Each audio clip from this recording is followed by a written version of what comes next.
No matter what you shoot or what you shoot with, no camera that can see in the dark is actually better than a good knowledge of lighting and the right light for what you're actually shooting.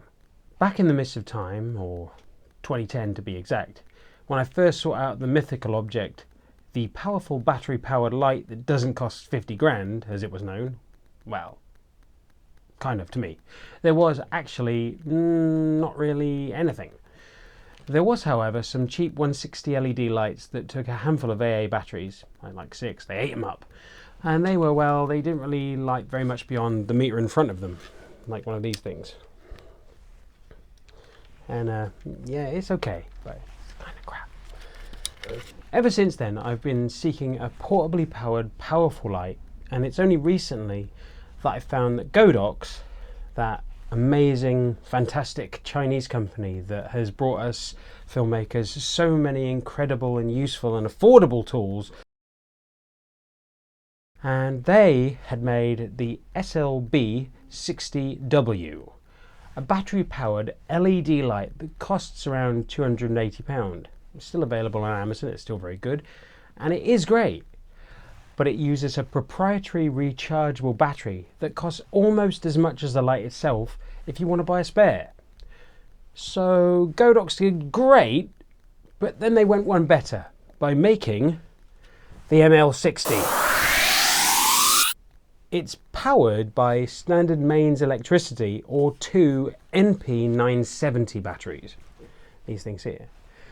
The light itself is a big bean can kind of size. Everyone compares it to a bean can, don't know why. And in the package I got on Amazon, it includes its own carry bag, some flimsy looking material fittings, filters, that go over the included beauty dish, which is this thing here. But don't put them directly over the light like I did, because they will burn, so you need to have some distance between them. It also includes 2 batteries, the mains power adapter, and the mounting unit and cables. The unit needs 2 batteries to run, and yeah, they both have to be in at the same time to provide enough power.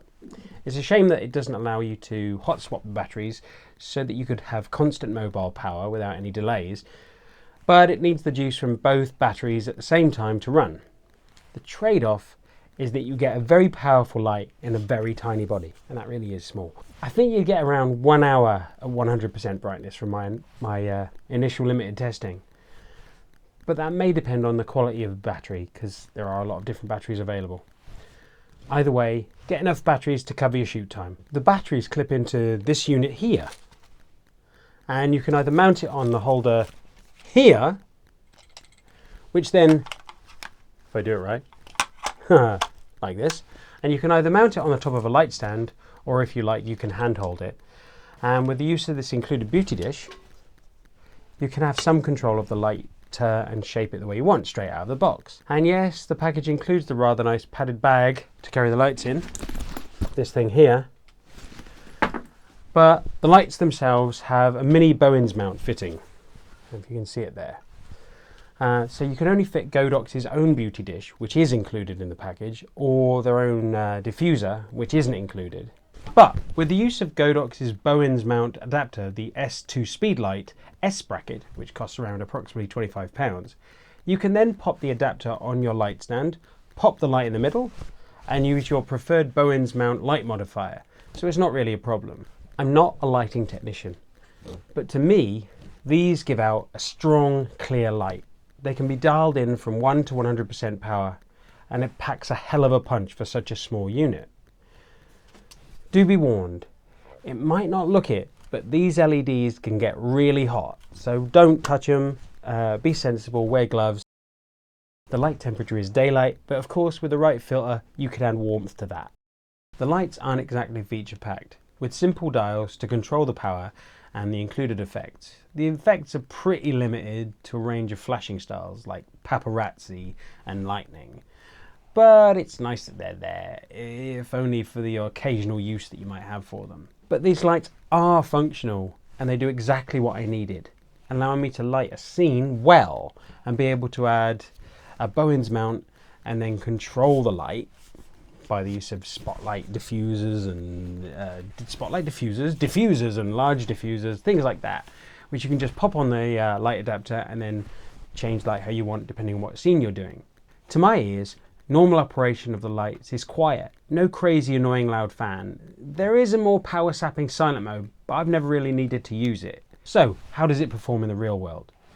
I used 2 of these lights during a recent music video shoot, alongside the Godox ML60, which acted as my key light. The ML60s performed brilliantly, able to light the set just as I wanted, and in a 3-hour shoot I only changed the batteries on them once. Unfortunately, the SLB60W ran out of power after about an hour, and as it uses a proprietary battery and doesn't run on mains power while charging, I had to abandon that light and use an old cheap mains powered ARRI copy that I bought on Amazon a few years ago. I've used the ML60s several times since that shoot, running both on batteries and occasionally switching to mains power when I needed it and when it was available. And well, these little lights are fantastic. Depending on where you buy them, and I got mine on Amazon UK in the spring of 2021, which is this year, so like 2 months ago, they're around £250. I know you can buy a work light and get it on stand for much less than that, but is it restricted to mains power? Can you run it portably? Probably not. We all know that Aperture make great lights. They've brought industry standard power to those of us without millions in the bank. But again, Aperture lights are still really expensive. And yeah, I know, £250 for a light is still a stack of cash. But when you want to take your filmmaking to the next level, but you don't want to break the bank, the Godox ML60 fits that bill perfectly. So here I am in my garden in the middle of the night. Now without the light it will be dark, and I'll show you that in a minute. But at the moment I'm stood about 3 meters away from the light, and it is at 10%. Now I'm going to get it turned up to 25.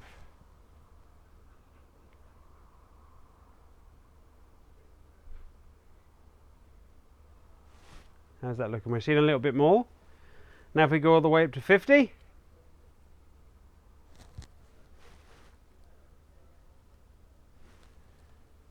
It's definitely a lot brighter, and this is powered by battery right now. And if you can hear any noises, that's the little bees and flies and wasps and moths flying around in my garden because they've seen a giant big bright light. And now if we're going to turn it all the way up to 100, please.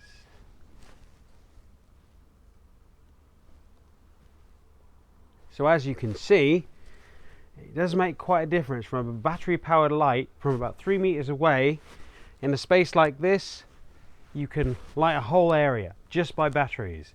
And if you had 2 or 3 of these lights, you could backlight it, you could side light it, you could really make quite a difference to what you could see. And there we have it. So if we turn it all the way back down again and keep going all the way down, as we go back to nothing, you'll see what a difference it makes. So we're going all the way back down, all the way back down, creeping into darkness, and going all the way down to 1%. And you probably won't be able to see much of me now as I disappear into the night. We are at 1%. There we go. What do you think? It's pretty good, right? So this is 1% and you just saw 100%. So you can see this light does actually light up an awful lot. This is on 59% power. And if I turn on the lightning effect, you can see just how powerful this can be if applied to the right scene.